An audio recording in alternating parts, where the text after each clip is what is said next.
강단에 서니까 이게 떨리네요. 이 밑에 한번 2부 예배 때 한번 서보고 이 본당에서 이게 또 윗강당에서 사회 볼 때는 뭐 순서에 따라서 이렇게 하는데 말씀을 전하려고 하니까 좀 떨립니다. 오후 예배 오신 여러분들을 사랑하고 축복합니다. 5월 가정의 달입니다. 내일이 이제 5월 마지막 날인데 5월 달만 되면 가정의 날 해서 5월 가정에 대해서 좀 신경을 많이 쓰는데 5월 달만이 아니라 매달 매일이 하나님의 은혜와 축복이 가족 간에 사랑이 충만하기를 주님의 이름으로 축원드립니다. 주제가 있는 오후 예배 5월은 성경의 부부에 대해서 말씀을 나누고 있습니다. 그래서 이삭과 리브가, 모세와 십보라, 다윗과 미갈, 엘가나와 한나에 대해서 말씀을 나누고 오늘은 마지막으로 룻과 보아스에 대해서 말씀을 좀 나누려고 합니다. 이 룻기서는요 5월 가정의 달에 거의 빠짐없이 등장하는 본문 중에 하나입니다. 특히 어버이 주일에 이 나오미와 룻의 이 고부 관계를 통해서 부모에게 어떻게 효를 할 것인지에 대해서 말씀으로 자주 인용되는 본문이 바로 룻기서입니다. 오늘은 그런 고부 간의 그 관계의 문제가 아니라 보아스와 룻의 부부 관계에 대해서 좀 말씀을 나누려고 합니다. 먼저 룻기서는 4장으로 되어 있는데 이 4장의 전체적인 내용을 좀 살펴보면 유다 베들레헴에 엘리멜렉이라는 한 가정이 그 땅에 흉년이 들어서 아내와 두 아들을 데리고 모압으로 이주하여 거주하게 됩니다. 그 땅에서 두 아들은 결혼을 하게 됩니다. 그런데 엘리멜렉과 두 아들은 그 땅에서 죽게 되고 나오미와 두 며느리 오르바와 룻만 남게 됩니다. 나오미는 고향 예루살렘에 하나님께서 은혜를 베풀어 주사 흉년이 끝나고 곡식을 양식을 주셨다라는 소식을 듣고 고향으로 돌아가려고 합니다. 이 과정에 두 며느리가 어머니와 시어머니와 함께 고향으로 따라오자 나오미가 너희들의 고향으로 돌아갈 것에 대해서 권면합니다. 그래서 오르바는 자기 고향으로 돌아가고 룻은 시어머니를 따라 낯선 땅으로 오게 됩니다. 여기서 오르바가 어머니를 버리고 자기 고향으로 돌아갔다고 해서 며느리 좀 안 좋네 라고 생각하지 마시기 바랍니다. 그도 어머니와 같이 따라가다가 나오미의 권유로 돌아간 것입니다. 이 룻은 낯선 땅에 와서 시어머니를 봉양하려고 이삭을 주우러 나갑니다. 마침 우연히 이 친족의 밭에 거하게 되고 마침 그 밭의 주인인 보아스를 만나게 됩니다. 그래서 보아스의 배려로 그 가정의 생계가 해결되게 됩니다. 나중에 알고 보니 그 보아스가 엘리멜렉 가문의 기업을 이을 자라는 사실을 알게 되고 또 나오미가 이 룻과 보아스를 결혼을 하게 해줍니다. 그래서 그 가정이 이제 이루어져서 자녀를 낳게 되어 이 엘리멜렉 가문이 회복되는 내용이 이 룻기서의 내용입니다. 오늘 룻기서에 룻과 보아스 이 부부를 통해서 몇 가지 은혜를 좀 나누기를 원합니다. 첫 번째는 하나님의 섭리입니다. 오늘 본문은 룻과 보아스의 만남을 이렇게 이야기하고 있습니다. 2장 3절 4절에 보면 룻이 가서 베는 자를 따라 밭에서 이삭을 줍는데 우연히 엘리멜렉의 친족 보아스에게 속한 밭에 이르렀더라. 마침 보아스가 베들레헴에서부터 와서 베는 자들에게 이르되 여호와께서 너희와 함께 하시기를 원하노라 하니 그들이 대답하되 여호와께서 당신에게 복 주시기를 원하나이다 하니라 말씀을 하고 있습니다. 보아스와 룻의 만남을 성경에 보니까 우연히, 마침 이런 단어로 표현을 하고 있습니다. 인간적으로 볼 때는 우연한 일이지만 영적인 측면으로 보면 하나님의 섭리입니다. 그리고 하나님의 적극적인 세심한 비비였고 하나님의 작정된 만남이었습니다. 하나님은 이 보아스와 룻의 만남을 통하여 구속사적인 역사를 이루어 가시기를 원하고 계십니다. 그래서 룻의 걸음을 이 엘리멜렉의 기업을 물을 의무가 있는 이 보아스의 밭으로 하나님께서 인도하신 것입니다. 우연처럼 보이는 일들이 하나님의 뜻을 이루려는 하나님의 작정 가운데 이루어지는 것입니다. 그래서 우리의 만남은 우연이 아니에요. 부부가 만나는 것 우연이 아니라는 것입니다. 내 옆에 있는 아내, 내 옆에 있는 남편이 그냥 어쩌다가 만난 사람이 아니라 하나님의 섭리 가운데, 계획 가운데 만난 사람임을 기억하시기 바랍니다. 꼭 부부만이 아니더라도 우리가 인생을 살아가면서 만나는 사람들의 이 만남도 하나님께서 우리에게 인도해 주시는 만남이라는 것입니다. 그래서 내 옆에 있는 사람들이 하나님이 나에게 보내주신 천사예요. 나를 도와주는 천사. 우리 옆 사람 한번 보시겠어요? 천사예요? 제가 우리 학생들한테 한번 그런 적 있어요. 전에 있던 교회 학생들한테 이제 우리 옆 사람한테 한번 이야기하는데 뭐라고 이야기하냐면 딱 쳐다보시면서 오, 천사셨군요. 한번 해보세요. 전에 있던 교회 학생들한테 오, 천사셨군요 했더니요, 애들이 그러더라고요. 오, 천사셨군요. 왜 이러더라고요. 이게 천사를 안 본다라는 거죠. 하나님께서 우리에게 보내주신 천사예요.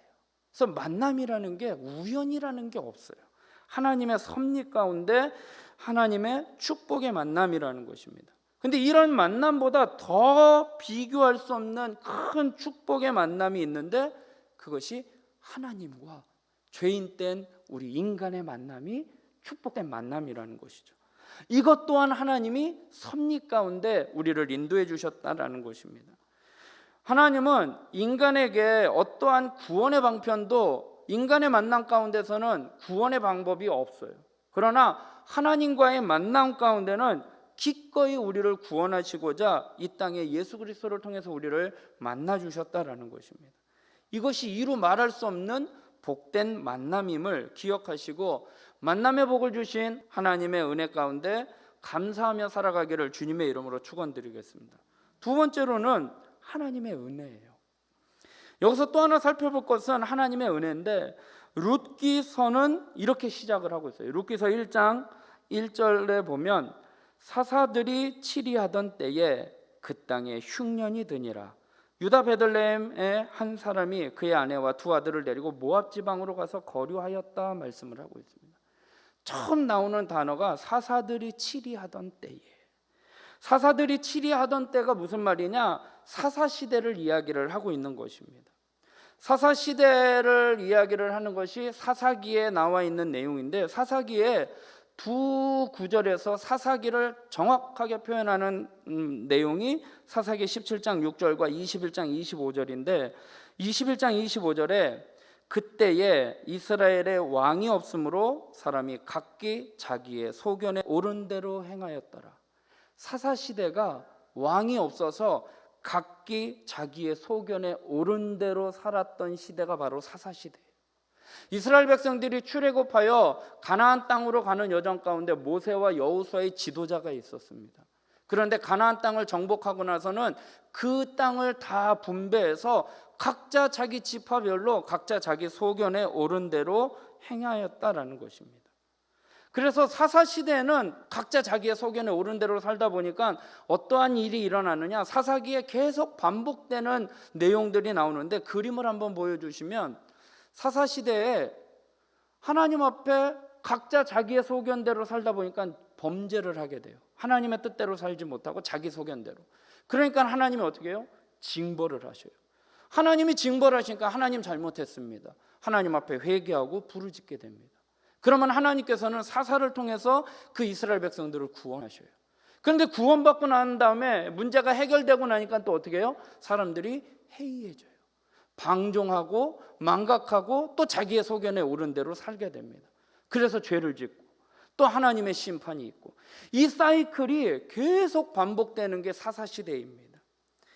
이때에 엘리멜렉이라는 가장이 모압 땅으로 이주했다라는 것입니다. 룻기서는 바로 이런 사사시대의 엘리멜렉 가정을 통해서 하나님의 구원의 은혜와 언약에 대한 하나님의 섭리를 말씀을 하고 있는데 이 엘리멜렉이라는 이 사람의 이름의 뜻이 무엇이냐? 나의 하나님은 왕이시다라는 뜻을 갖고 있어요. 사사시대에 이스라엘의 왕이 없어서 자기의 소견에 옳은 대로 살아가는 그 시대의 엘리멜렉, 하나님은 나의 왕이십니다라고 그런 이름을 갖고 있었던, 그만큼 신앙 좋았던 그 사람이 그 땅에 기근이 있어 그 기근을 피해 모압 땅으로 이주했다라는 것입니다. 인간적으로 보면 흔히 있을 수 있는 일입니다. 어려움을 당하니까 기근을 만나 피하기 위해서. 그러나 신앙적으로 보면 하나님께서 하나님의 백성을 책임져 주실 것이라는 사실의 불신과 하나님의 징계, 사사시대 각자 자기 소견에 옳은 대로 살았던 그 하나님의 심판을 피해보고자, 인간적인 방법으로 피해보고자 엘리멜렉은 불신앙에서 그 예루살렘을 떠나 모압 지방으로 갔다라는 것입니다. 우리의 가정에 신앙의 중요성을 말씀을 하고 있는 것입니다. 가정의 가장이 믿음의 결단을 내려야 할 텐데, 자기의 소견에 옳은 대로 하나님의 뜻이 아닌 여호와는 나의 왕이십니다 그 뜻이 아니라 자기의 소견에 옳은 대로 어려움을 피하고자 하나님을 의지하지 아니하고 모압 땅으로 이주하는 그러한 모습을 또 성경은 우리에게 말씀을 하고 있습니다. 이 룻이라는 이 여자의 이름의 뜻은 친구, 우정이라는 뜻을 갖고 있습니다. 요즘 말로 이야기하면 친구, 우정, 의리를 이야기를 하고 있는 것입니다. 우리가 하나님의 은혜에 대한 우리의 반응은 바로 의리를 지키는 거예요. 하나님이 베풀어 주신 은혜에 내 소견에 옳은 대로 행동하는 것이 아니라 하나님의 의리를, 하나님에 대한 은혜에 의리를 지키며 그 뜻에 순종하는 그러한 가정, 그것이 믿음의 가정임을 기억하시고 그렇게 살아가기를 주님의 이름으로 축원드리겠습니다. 세 번째로 오늘 말씀을 준비하면서 이 부분에 저는 초점을 좀 맞추기를 원합니다. 세 번째로는 믿음의 고백이에요. 룻기서를 통해서 우리에게 주시는 말씀이 바로 이 믿음에 대한 부분인데, 이 룻기서는 단순히 그냥 한 여인의 운명과 관련된 애정 이야기나 한 가정의 몰락과 회복을 그린 그러한 가정의 이야기로 그치는 것이 아닙니다. 오늘 보아스와 룻에 대한 이 부부에 대한 이야기인데, 이 보아스라는 사람은 어떤 사람인지 아십니까? 룻기서 4장 21절에 보니까 살몬은 보아스를 낳았다. 그러니까 살몬이 누구예요? 아버지예요. 보아스의 아버지요. 그런데 마태복음 1장 5절에 보니까 살몬은 누구에게서? 라합에게서 보아스를 낳았대요. 그러니까 보아스의 엄마가 누구예요? 라합이에요. 이 라합은 누구냐? 여호수아 2장 1절에 보니까 눈의 아들 여호수아가 시딤에서 두 사람을 정탐꾼으로 보내며 이르되 가서 그 땅과 여리고를 엿보라 하며 그들이 가서 뭐래요? 라합이라고 하는 기생의 집에 들어가 거기서 유숙하더니, 이스라엘 백성들이 가나안 땅을 정탐꾼을 보냈을 때 그들을 숨겨줬던 여인이 바로 라합이에요. 이방 여인이죠. 가나안 여인. 그런데 그 여인의 삶이 어떤 삶이에요? 기생이었다라는 거예요. 오늘 보아스는요, 엄마가 누구예요? 기생이에요. 보아스는 기생의 아들이에요. 그러면 룻이라는 여인은 어떠한 여인이냐? 룻기서 1장 4절에 보니까 그들은 모압 여자 중에서 그들의 아내를 맞이하였는데 하나의 이름은 룻이더라. 룻은 모압 여인이에요. 이방 여인. 그런데 또 5절에 보니까 말론과 기론 두 사람이 다 죽고 그 여인은 두 아들과 남편 뒤에 남았더라. 남편을 사별한 뭐예요? 한마디로 얘기하면 과부입니다. 룻은요, 모압 여인이었고 이방인이었고 과부였습니다. 단순히 이방인이라는 것이 문제가 아닙니다. 모압 여인인데 이 모압이라는 족속은 아브라함의 조카 롯을 알고 계시죠? 이 롯이 두 딸과 근친상간으로 생겨난 자식의 부족이 바로 이 모압과 암몬 족속입니다. 근데 이 모압이 이스라엘 백성들이 출애굽하여 가나안 땅으로 가는 여정 가운데 그 땅을 지나갈 때에 그 땅을 지나가지 못하게 합니다. 그리고 모압 왕 발락은 발람을 매수해서 이스라엘을 저주하도록 하였고, 모압 여인들을 통해서 음행의 죄를 짓게 하였던 민족이 바로 모압 족속이었습니다. 그래서 모압 족속은요 이스라엘 백성들의 총회에 들어오지 못하도록 하였습니다. 신명기 23장 3절에 암몬 사람과 모압 사람은 여호와의 총회에 들어오지 못하리니 그들에게 속한 자는 10대뿐 아니라 영원히 여호와의 총회에 들어오지 못하리라 말씀을 하고 있습니다. 룻이라는 여자는 어떤 여인이에요? 모압 여인이에요. 이스라엘의 총회에 절대로 들어올 수 없는 족속의 여인이었다라는 것입니다. 이런 기생의 아들과 이방 모압 족속의 여인 룻이 만남을 통해서 그 후손이 자손이 태어나는데 그 자손이 누구냐?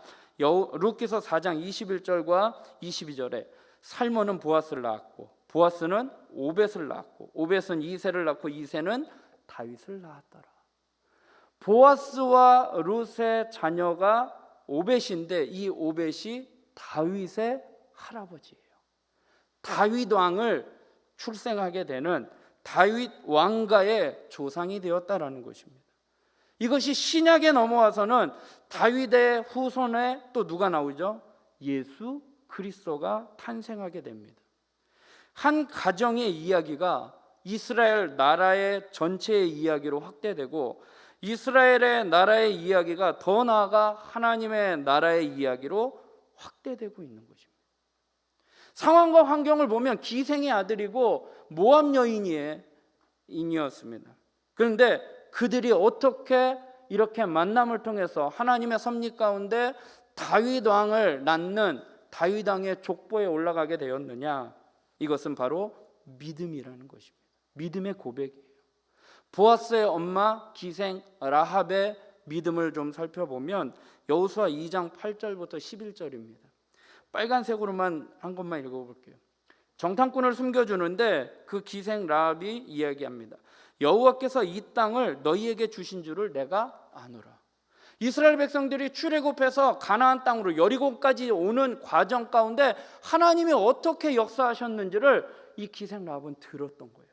그래서 여호와께서 하신 일과 또 행한 일 그것을 우리가 들었음이니라. 그래서 너희의 하나님 여호와는 위로는 하늘로서 아래로는 땅에서도 하나님이시니라. 너희의 하나님이 어떤 하나님인지 난 알고 있어. 그래서 내가 내가 목숨을 걸고 정탐꾼 2명을 숨겨주면서 너희의 하나님을 내가 믿겠노라 라고 고백을 하고 있다는 거죠.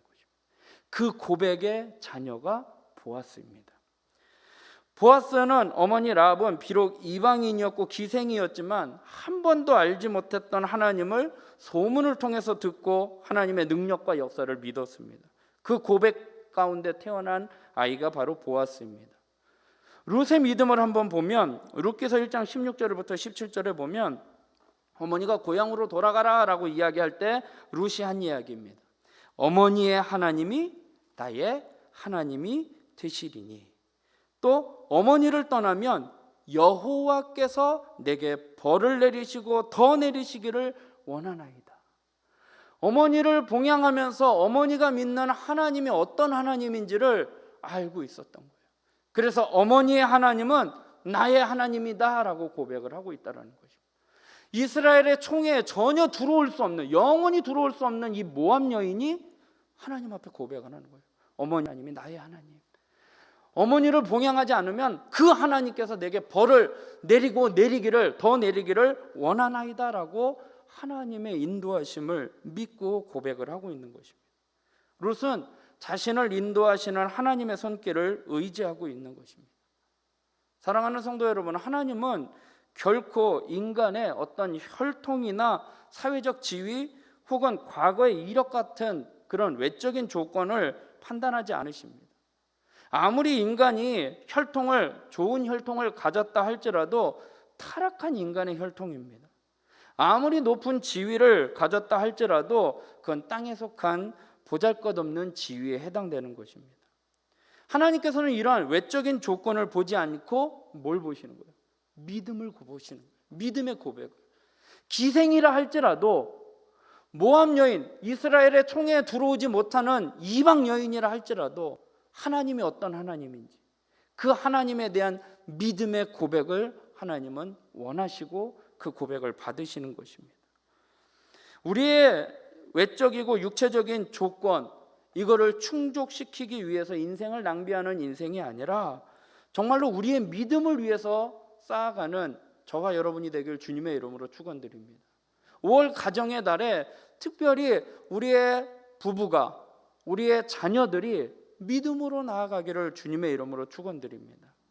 이 룻기서는 4장 18절에서 22절에 이스라엘의 족보에 대한 이야기로 마무리를 짓고 있습니다. 18절부터 보면 베레스의 계보는 이러하니라. 베레스는 헤스론을 낳고 헤스론은 람을 낳고 람은 아비나답을 낳고 뭐 하면서 다윗을 낳았더라 하면서 이 보아스와 룻의 가정에 다윗의 족보에 올라감을 이야기를 하는데, 그 시작이 바로 18절에 보니까 다시 한번 앞면 보여주시면 베레스의 계보는 이러하니라 라고 시작을 하고 있습니다.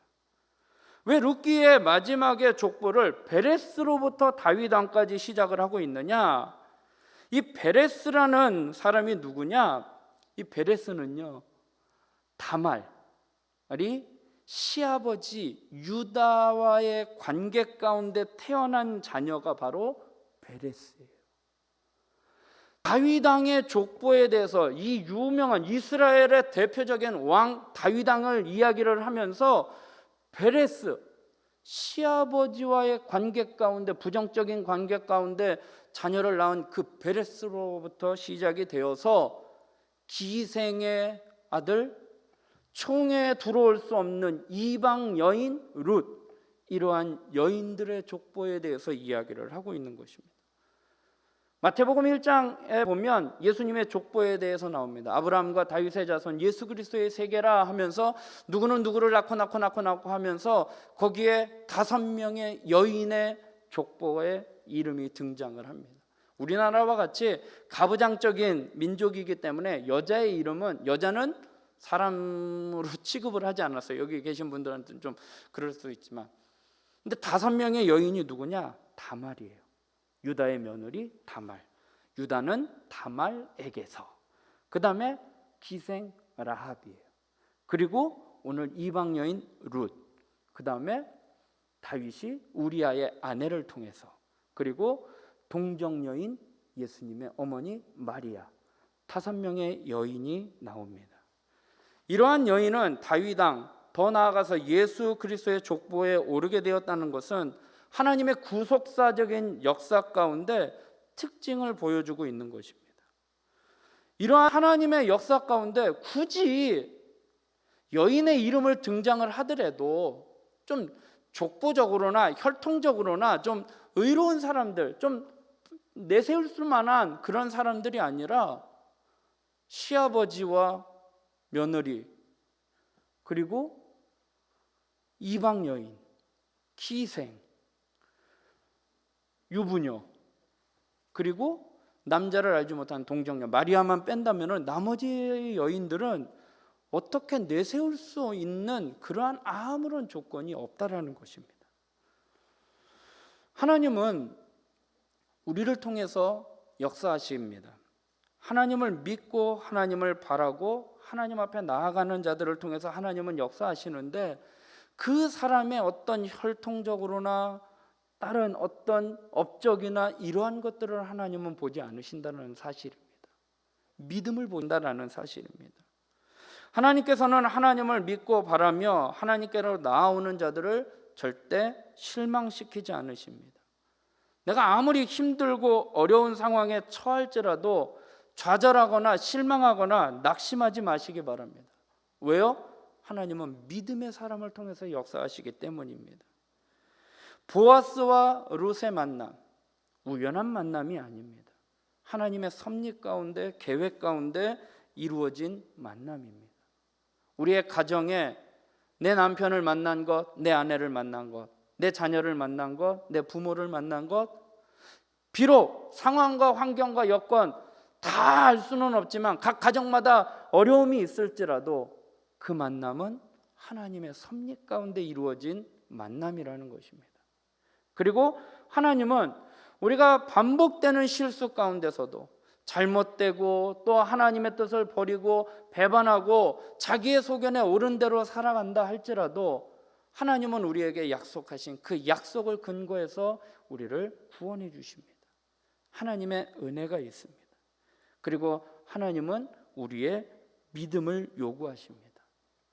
사랑하는 성도 여러분, 5월 가정의 달을 맞이해서 먼저 부모된 우리가 자녀들에게 믿음의 본을 보이고 엘리멜렉과 같이 자기의 여호와는 나의 왕이시다라고 할 이름의 뜻은 갖고 있었지만 하나님을 왕으로 섬기는 것이 아니라 자기의 소견에 오른 대로 자기 뜻대로 결정하고 판단하고 나아갔던 그러한 모습이 아니라 믿음의 결정, 믿음의 결단을 내리는 믿음의 부모가 되고 또 그 믿음의 부모를 통해서 보아스와 룻을 통해서 다윗 왕에 나온 것처럼 우리의 자녀들이 하나님 앞에 믿음으로 나아갈 때에 하나님의 축복을 받는 자녀가 될 수 있도록 그렇게 기도하며 살아가기를 주님의 이름으로 부탁드리겠습니다. 그래서 5월의 가정의 달, 배우자를 만나는 또 청년들이 있을 줄 압니다. 믿음의 배우자를 만나는 것, 이게 참 중요한 거예요.